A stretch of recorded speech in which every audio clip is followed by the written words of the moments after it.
नमस्कार दोस्तों, स्वागत है आपका आज के मुख्य समाचार में।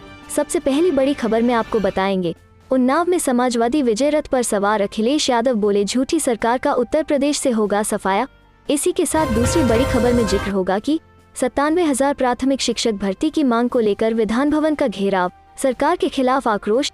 तीसरी बड़ी खबर में आपको बताएंगे कि पूर्व मुख्यमंत्री हरीश रावत और कैबिनेट मंत्री हरक सिंह ने की मुलाकात, इस चर्चाओं से गरमाए राजनीति।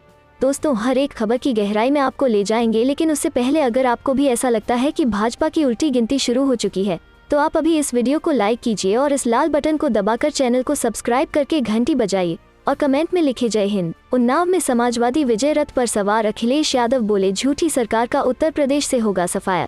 जी हाँ दोस्तों, समाजवादी पार्टी के राष्ट्रीय अध्यक्ष अखिलेश यादव का होम आइसोलेशन समाप्त हो गया है।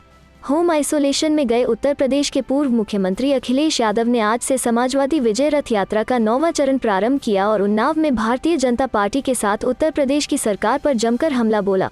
समाजवादी पार्टी के राष्ट्रीय अध्यक्ष अखिलेश यादव समाजवादी विजय रथ लेकर उन्नाव में जनता के बीच पहुंचे और कहा कि भारतीय जनता पार्टी से झूठी कोई भी सरकार देश में नहीं है।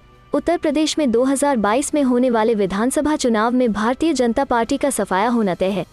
उन्होंने कहा कि हमारे मुख्यमंत्री जी ने तो बड़े बड़े भाषण और विज्ञापनों में कहा है कि हमने लाखों नौकरियां दी हैं, तो युवाओं को नौकरियां क्यों नहीं मिली। अब समाजवादी विजय रथ निकला है, आने वाले समय में इस झूठी सरकार का सफाया होगा।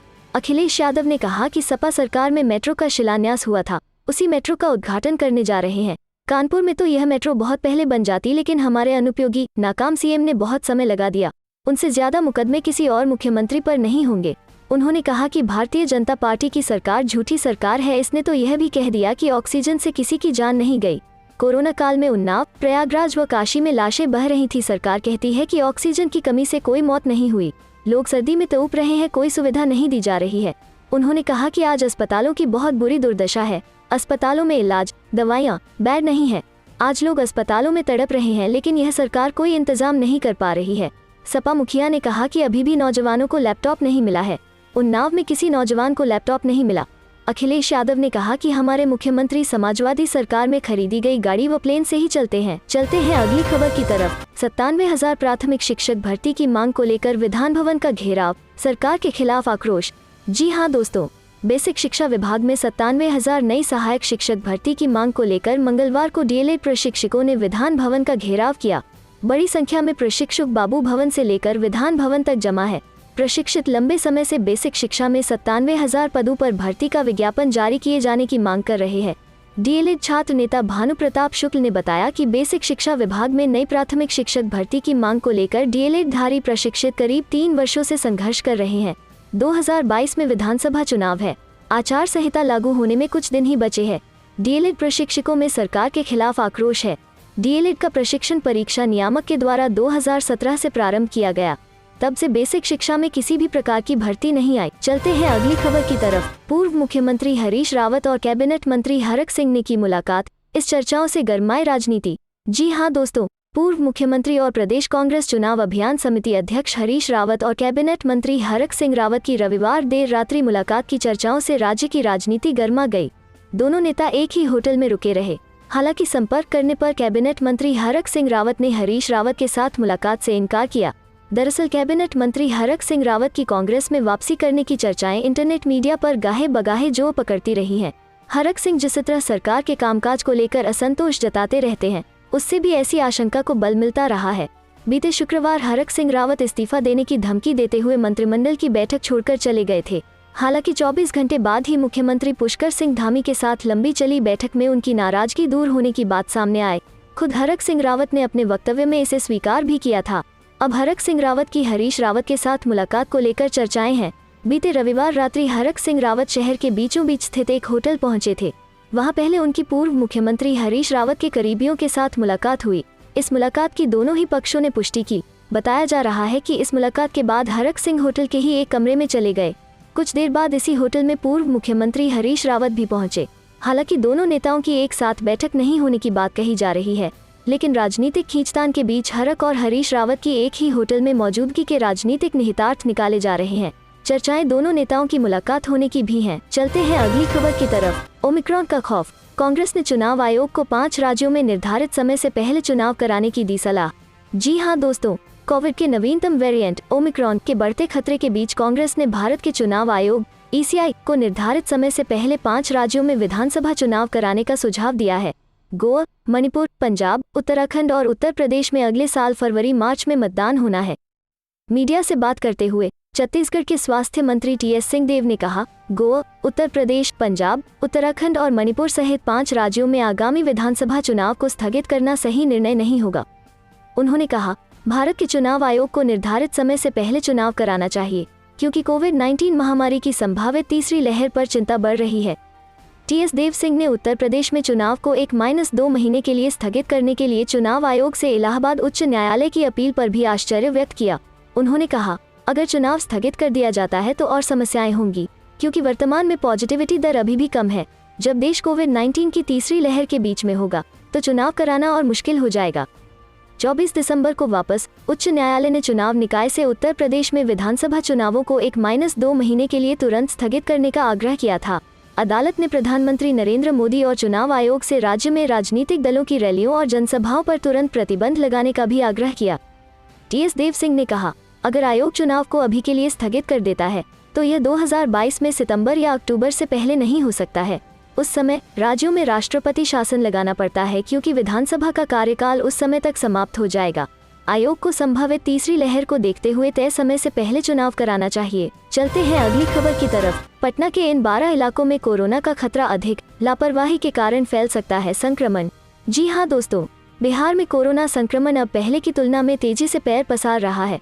सबसे अधिक संकट अभी पटना में ही मंडराता दिख रहा है, जहां सबसे अधिक नए कोरोना पॉजिटिव मिल रहे हैं। वहीं WHO के अधिकारियों ने प्रशासन को अलर्ट किया है कि अगर अभी से सतर्कता नहीं बरती गई तो संक्रमण तेजी से फैल सकता है।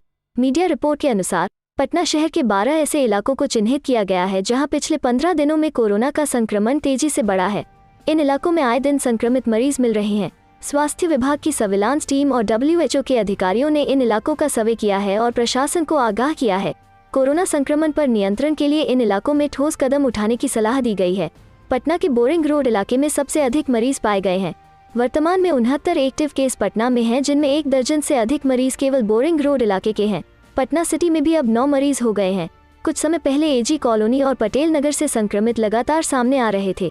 जिन 12 इलाकों में अधिक खतरा दिख रहा है उनमें boring road, Patel Nagar, AG colony, कंकबाग, Buddha colony, राजा बाजार, शिवपुरी, गर्दनी बाग, राजेंद्र नगर, फुलवारी शरीफ, कुजी और भूतनाथ रोड हैं। 1-2 इलाकों के अलावे भी पटना शहर का कुछ एरिया ऐसा है जहां पिछले कुछ दिनों में मरीज लगातार मिलने लगे हैं।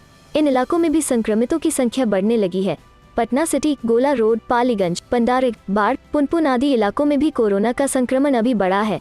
प्रभावित क्षेत्रों में अभी लापरवाही चरम पर दिख रही है। लोग सोशल डिस्टेंसिंग का पालन और मास्क का उपयोग नहीं कर रहे हैं। सपा की गोलबंदी तेज, क्षेत्र में उतारे क्षत्रप। कल से प्रयागराज से शुरू होगी बाबा साहब आम्बेडकर जनादेश यात्रा। जी हाँ दोस्तों, सपा ने जातीय गोलबंदी शुरू कर दी है। इस क्रम में विभिन्न जातियों के क्षत्रप अलग अलग इलाकों में अपनी जाति का सम्मेलन करेंगे। जिस क्षेत्र में पहले चौहान सम्मेलन होगा, वहां अगले सप्ताह मौर्य सम्मेलन किया जाएगा। इसी रणनीति के तहत जातीय जनाधार वाले नेता अपना कार्यक्रम तय कर रहे हैं। इन सम्मेलनों में सपा सरकार में संबंधित जाति के हुए कामों को बताया जाएगा। साथ ही संबंधित जाति के महापुरुषों के जरिए स्वाभिमान जगाया जाएगा। सपा इस रणनीति के तहत 22 दिसंबर से बाबा साहब भीमराव आम्बेडकर जनादेश यात्रा निकालने जा रही है। प्रयागराज से शुरू होने वाली पहले चरण की यात्रा बुंदेलखंड का भ्रमण करने के बाद कानपुर में 27 दिसंबर को समाप्त होगी। इसके मद्देनजर पार्टी से जुड़े के विभिन्न संगठनों को जातीय गोलबंदी के निर्देश दिए गए हैं। पार्टी अब तक विभिन्न यात्राओं के जरिए डॉक्टर राम मनोहर लोहिया के विचारों का ही प्रचार करती रही है, लेकिन पार्टी ने पहली बार डॉक्टर आम्बेडकर के संदेश को प्रचारित करने की रणनीति अपनाई है।